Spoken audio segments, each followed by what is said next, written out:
यह कहानी एक गरीब विधवा माँ और उसके प्यारे बेटे की है। बेटा बहुत सुंदर था, गोल मटोल, गोरा, बड़ी बड़ी आंखें, तीखी नाक, मोती जैसे दांत। माँ उसे नजर न लगे इसलिए डिब्बी निकालकर कान के ऊपर काला टीका लगाती। हर आने जाने वाले को देख टोने टोटके करती। एक दिन माँ ने व्रत रखा।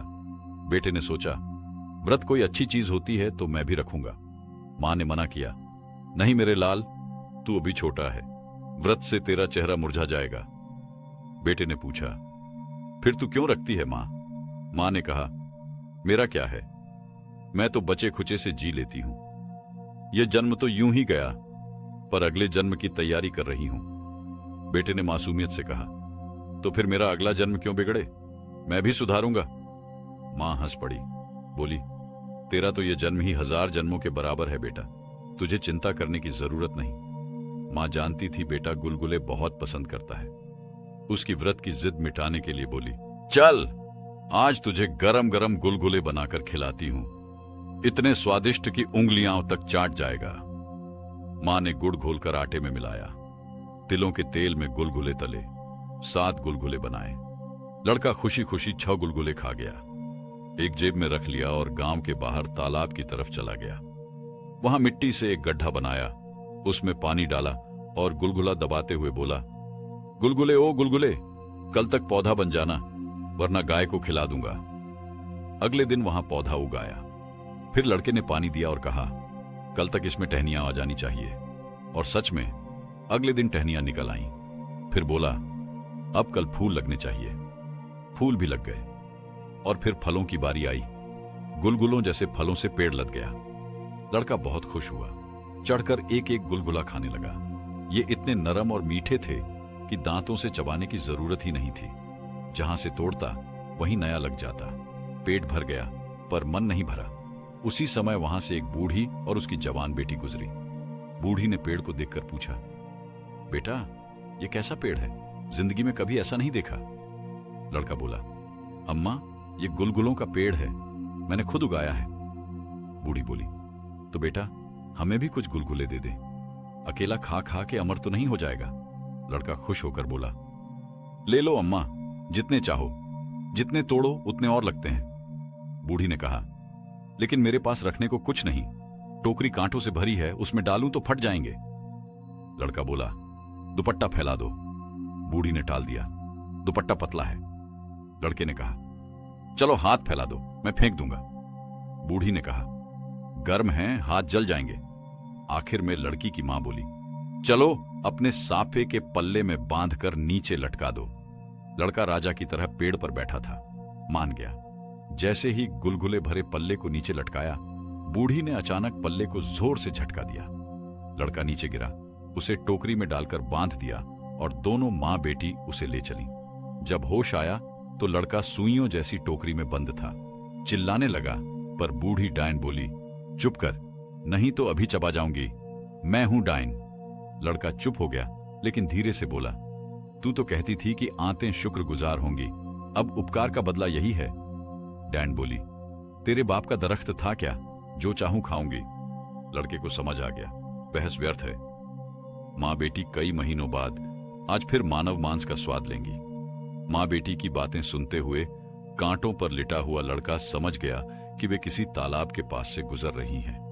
उसने विनम्रता से कहा, डायन मां, बहुत प्यास लगी है, खून सूख गया है, थोड़ा पानी पिला दो।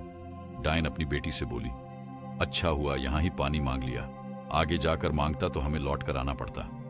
तालाब किनारे टोकरी उतारती बोली, पी ले, जी भरकर पानी पी ले, ऐसा निर्मल और ठंडा पानी तूने पहले कभी नहीं पिया होगा। लड़के ने कहा, कांटों से उठूं कैसे, तू ही लाकर पिला दे। डायन गुस्से में जमीन पर डंडा पटकते हुए बोली, बदमाश, हम पर ही हुक्म चला रहा है, खुद ही उठकर पी ले, नहीं तो तेरी मर्जी, हमारी तरफ देखता देखता प्यासा मर जाएगा। डायन और उसकी बेटी ने उसे हाथ पकड़कर खड़ा किया। जगह जगह कांटे चुभे थे, लेकिन लड़के ने परवाह नहीं की। तालाब में पानी पीने गया तो अंदर ही अंदर चलता गया। पानी गले तक आया, उसने डुबकी लगाई और आंखों से ओझल हो गया।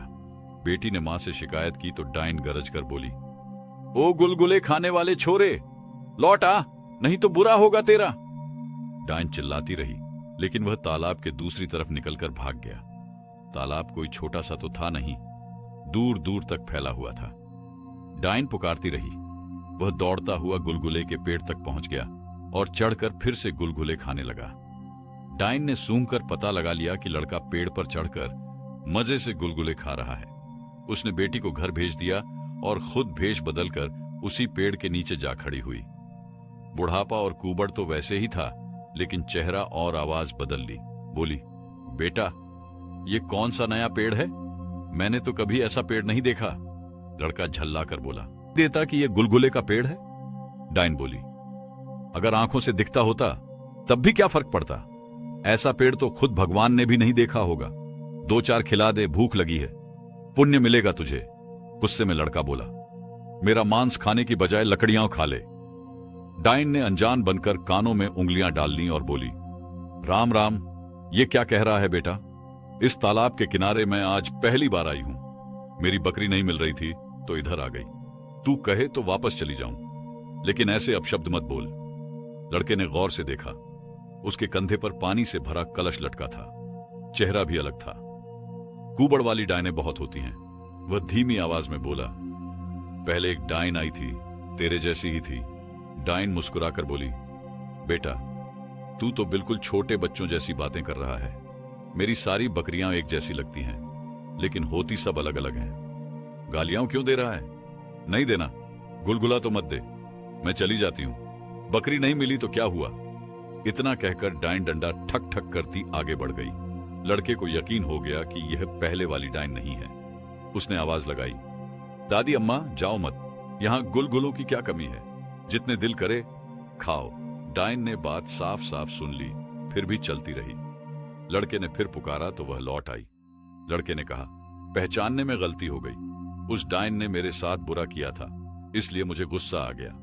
पानी वाले मटके का ढक्कन खोलो, मैं गुलगुले भर देता हूं। डाइन बोली, मटके का मुंह छोटा है, बाहर गिर जाएंगे। लड़के ने कहा, मेरा निशाना बहुत अच्छा है, एक भी गुलगुला बाहर नहीं गिरेगा। मटके का मुंह चाहे जितना छोटा हो, गुलगुलों से तो बड़ा ही है। डाइन बोली, लेकिन सफर दूर है, मटके में पानी है, मैं प्यास से मर जाऊंगी। फिर चुनरी बिछा दो।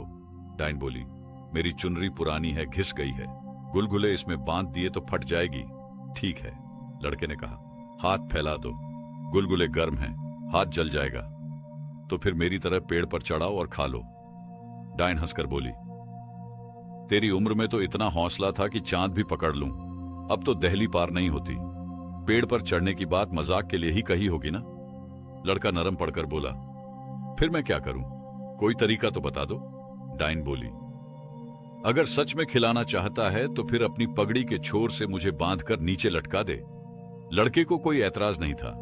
गट्ठा खोलने के बहाने जब डाइन ने पगड़ी की गांठ पकड़ी, उसने झटके से खींचा और लड़का धड़ाम से नीचे गिर गया। अभी होश भी नहीं आया था कि डाइन ने उसे मटकी में बंद कर दिया, कसकर ढक्कन लगाया और कंधे पर टांग कर घर की ओर दौड़ी।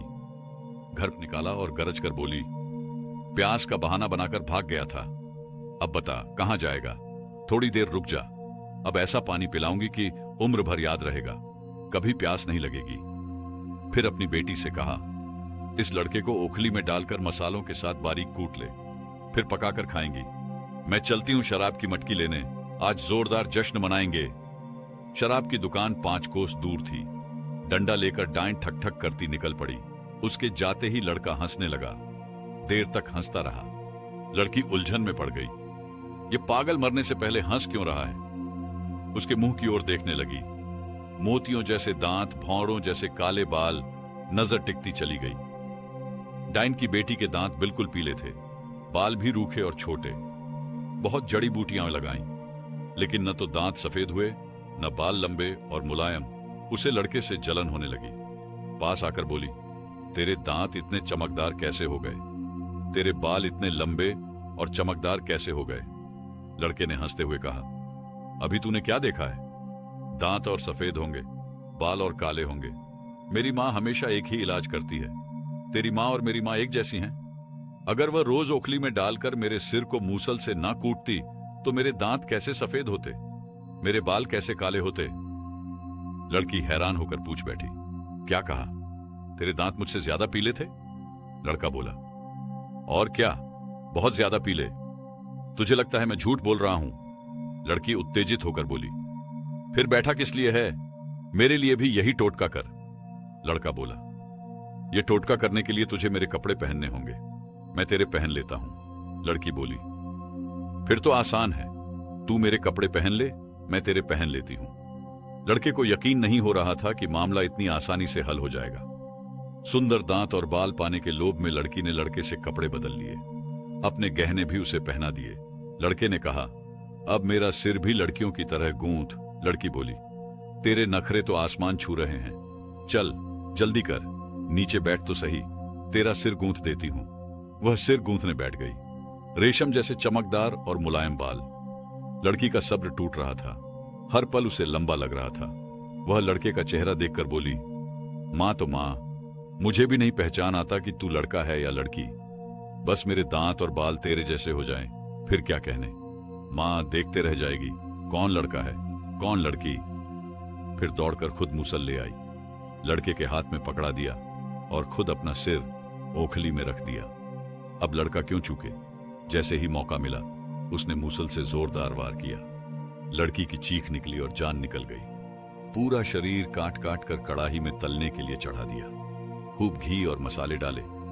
डाइन तो शराब की मटकी लेते ही पीने लगी थी। झूमती गाती घर पहुंची। पहुंचते ही मटकी मुंह से लगाई और बिना पानी मिलाए आधी खाली कर दी। फिर नाचने लगी, गाने लगी। याद आया, पूछा, बेटी उस बेवकूफ का मांस मजे से खाया? लड़की ने हां कहा तो वह परात लेकर बैठ गई। 2 परात भर के खाऊंगी आज, कई दिनों बाद पेट की तरफ कुछ जाएगा। लड़की ने कड़ाही से परात में मांस परोसा। डाइन ने इंतजार नहीं किया कि ठंडा हो जाए, गर्मा गर्म ही चट कर गई। दूसरी बार परात भरवाकर खाने लगी तो सूंघते सूंघते एक बिल्ली अंदर आ गई। बिल्ली बोली, हाय री हाय, मां बेटी को खाए, थोड़ी सी बोटी मुझे भी छकवाए। डाइन नशे में थी। बिल्ली की आवाज सुनी लेकिन समझ नहीं पाई कि उसने कहा क्या। खाते खाते एक उंगली हाथ में आई। हैरानी से बोली, हैं 4 उंगल लंबी नहीं तो मेरी बेटी की है। बेटी तो सामने खड़ी परोस रही है। फिर सोचा, क्या पता उस लड़के की इतनी लंबी उंगली हो। खूब खाकर वहीं लुढ़क गई और सो गई। आधी रात को नींद खुली तो बेटी से कहा, सुबह तेरे ससुराल वालों के मेहमान आएंगे, मैं देर तक सोऊंगी, तू खुद ही उनकी आवभगत कर देना, किसी तरह की कमी ना रह जाए, चाहे डाइन ही क्यों ना हो। लेकिन बेटी के सुख का ख्याल हर मां को रहता है। सुबह हुई। डाइन गहरी नींद में थी। लड़का, जो अब लड़की के कपड़ों में था, एकदम तैयार होकर बैठा था। जैसे ही सूरज निकला उसने दरवाजा खोल दिया। थोड़ी ही देर में 4-6 लोग घोड़ों पर सवार वहां पहुंचे। उन्होंने घर के दरवाजे पर खड़े होकर आवाज लगाई, डाइन माता कहां हो? दुल्हन को विदा कराने आए हैं। लड़का बाहर आया, बाल गूंथे हुए, माथे पर बिंदी, नथ नाक में पहना, चूड़ियां कंगन पहने, कमर में घाघरा और हाथों में घड़ा। बोला, मां गहरी नींद में है, कल रात से ही कुछ ठीक नहीं लग रही थी। उन्होंने पूछा, तू तैयार है, चल सकेगी? लड़का सिर झुकाकर बोला, हां मैं तैयार हूं। मेहमानों ने उसकी चाल ढाल और पहनावे पर जरा भी शक नहीं किया। उन्होंने उसे घोड़े पर बिठाया और ससुराल की ओर रवाना हो गए। जब वे पेड़ की छाया में बैठे थे, वे आराम कर रहे थे, वह पीछे से भाग गया और गुलगुले के पेड़ पर चढ़ गया। पीछे डाइन की नींद दोपहर में खुली, चिल्लाकर बोली, कहां है बेटी? अरे ओ लड़की उठ, ससुराल वाले आते ही होंगे। घर में सन्नाटा था। आवाज दी, कोई जवाब नहीं मिला। फिर परात में रखा मांस देखा तो आंखें चौंधिया गईं। हाय, ये तो बेटी की नथ है, ये तो उसकी चूड़ियां हैं। तब उसे याद आया, बिल्ली ने क्या कहा था, हाय री हाय, मां बेटी को खाए, थोड़ी सी बोटी मुझे भी छकवाए। डाइन छटपटाने लगी, सिर पीटने लगी। मैंने अपनी बेटी को खा लिया, उस लड़के ने मुझे बेवकूफ बना दिया। अब उसने सच पहचान लिया था। मेरा घर उजड़ गया, मेरी बेटी मर गई, मैं सब कुछ हार गई। गुस्से में कांपते हुए उठी, झाड़ू लिया और आसमान की ओर उड़ी। वह जानती थी कि लड़का कहां है। अब उसके बदले की आग भड़क चुकी थी। गुलगुले वाले छोरे को खाए बिना उसे चैन नहीं मिलेगा। धोखा उसने दोबारा दिया और मेरी बेटी को भी मार डाला। उसे पता था कि लड़का गुलगुले के पेड़ पर बैठा होगा और कहीं जा नहीं सकता। भेष बदलकर दोनों हाथों में 2 लाठियां लेकर वह सीधी उसी पेड़ के पास पहुंची। दुष्ट उस टहनी पर बैठा मजे से गुलगुले खा रहा था। बूढ़ी औरत रुकी और बोली, बच्चे, ये कैसा अनोखा पेड़ है, देखना तो दूर, मैंने तो कभी सुना भी नहीं कि गुलगुले का कोई पेड़ होता है। लड़के ने गुस्सा पी लिया और मीठी बोली में कहा, मां, ये गुलगुले का पेड़ है। बूढ़ी ने आंखों पर हाथ से छाया बनाकर पूछा, बेटा, इसमें गुलगुले सच में लगते हैं क्या? हाँ मां, और ऐसे वैसे नहीं, घी में तले हुए, तोड़कर जितने मर्जी खा लो, खत्म नहीं होते, फिर लग जाते हैं। बेटा, राम तेरी उम्र 1000 साल करे। खाना तो क्या, मैंने तो आज तक गुलगुले का नाम भी नहीं सुना था। अगर तू मुझे 20 गुलगुले खिला दे तो मैं तेरा नाम जपती रहूं। 20 क्यों, चाहे 1000 खा लो, मैं मना थोड़ी कर रहा हूं। 1000 नहीं, 20 ही बहुत हैं बेटा। लालच करना अच्छा नहीं। लड़के ने देखा बूढ़ी ने कंधे पर एक झोली लटकाई हुई थी। बोला, तो फिर तू अपनी झोली खोल ले, मैं भर देता हूं। बूढ़ी ने कहा, ना बेटा, मेरी झोली तो पुरानी है, फट जाएगी।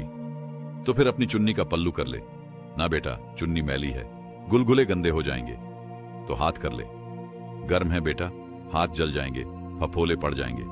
लड़का सब समझ गया था, पर अनजान बनते हुए बोला, यह भी नहीं, वह भी नहीं, तो फिर गुलगुले खाएगी कैसे? बूढ़ी को लगा कि लड़का बिल्कुल मूर्ख है, खुद ही फंस रहा है। फट से बोली, बेटा, अगर सच में गुलगुले खिलाने ही हैं तो अपनी पगड़ी का सिरा नीचे लटका दे, मैं उसमें बांध कर ले लूंगी। अगर अच्छे हुए तो सबको बताऊंगी और तेरी बिक्री बहुत बढ़ेगी। लड़का बोला, मां, तेरे आशीर्वाद से मेरी पगड़ी से बढ़कर कुछ नहीं।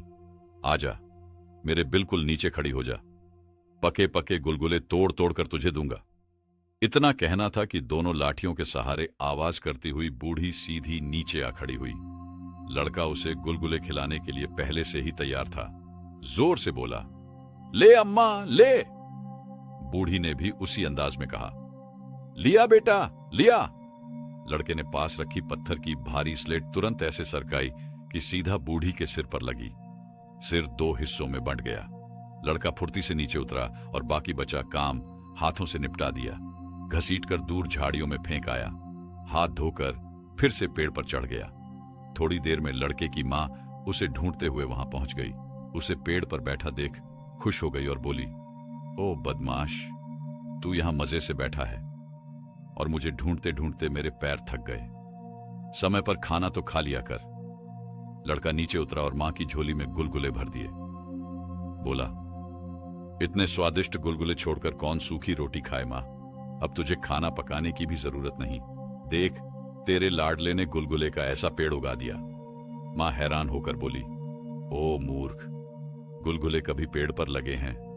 लड़का मां के मुंह में गरम गुलगुला डालते हुए बोला, मां के हाथों के गुलगुलों की बात और है, पर बेटे के गुलगुले भी कम स्वादिष्ट नहीं। गुलगुला खाते हुए मां बोली, वाह, इतने मीठे और स्वादिष्ट गुलगुले तो मैंने आज तक कभी नहीं खाए। उस दिन से लेकर आज तक मां बेटा रोज मिलकर खूब गुलगुले खाते, गांव में सबको बांटते, पेड़ भी खुश, गांव भी खुश। अगर आपको यह कहानी पसंद आई हो तो इसे अपने दोस्तों के साथ साझा करें और कमेंट में बताएं कि आपको यह कहानी कैसी लगी।